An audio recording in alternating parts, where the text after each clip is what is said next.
Bonjour les amis, aujourd'hui je vais vous raconter un deuxième phénomène d'OVNI que j'ai vécu dans ma vie. J'en ai vécu une dizaine de phénomènes. Mais celui-là est arrivé à mon propre domicile, à Montaigu-Bourjac, dans les années 90. Je venais d'acheter cette ancienne ferme que j'ai commencé à retaper.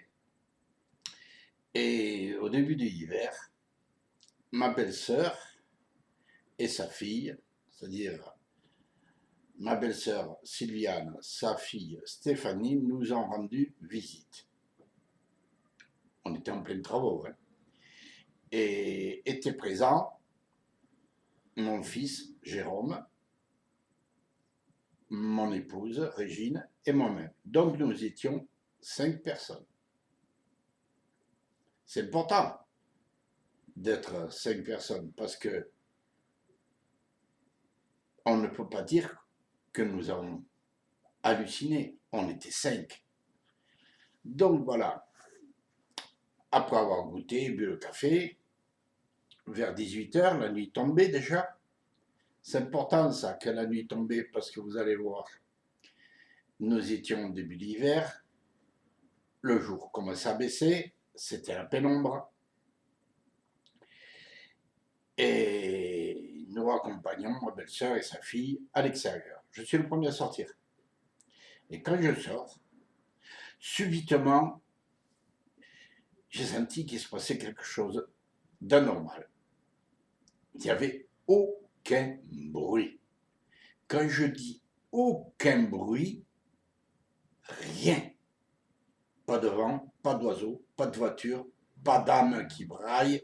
Rien, rien, rien. Le silence total. Je ne sais pas si vous avez déjà entendu le silence, mais moi oui. J'ai entendu le silence. Et croyez-moi, c'est bizarre. Et ça fout un peu les jetons. Alors je sors, et qu'est-ce qui se passe? Et j'ai eu la présence d'esprit de lever la tête. Les femmes qui étaient en train de sortir étaient en train de rigoler. Je leur ai dit, fermez vos gueules. Et au-dessus de nous, arrivé, je vais employer un mot majestueusement, un objet volant non identifié, très long, cylindrique, la forme, comme on dit, d'un cigare. Il devait faire 30 ou 40 mètres de long, avec 8 hublots. J'ai eu le temps de le compter parce qu'il arrivait très lentement. On le voyait comme en plein jour. Il n'y avait pas de lumière, mais on voyait cet objet. On était 5 à regarder, hein. On voyait cet objet qui avançait lentement au-dessus des arbres. J'ai crié aux autres, il va toucher à la cheminée. Il n'a pas touché à la cheminée. Il faut dire que sur la cheminée, il y avait la cheminée et il y avait une cigogne que j'avais sculptée avec un assemblage en métaux. Donc c'était une cigogne qui faisait 1,50 m de haut à peu près. Et il est passé comme ça. J'ai demandé à mon fils d'aller chercher le caméscope, parce qu'à l'époque on avait encore des caméscopes. On n'a pas les petites caméras de maintenant. Quand il est revenu, c'était trop tard. L'OVNI était parti. Et l'OVNI suivait la route. Moi, j'ai galopé sur la route derrière et je l'ai vu de dos. Il était légèrement pointu, mais arrondi, hein, comme un saucisson. Un saucisson qui vole. C'est marrant, ça, un saucisson qui vole. Et voilà. On le voyait très bien. Pas un seul bruit.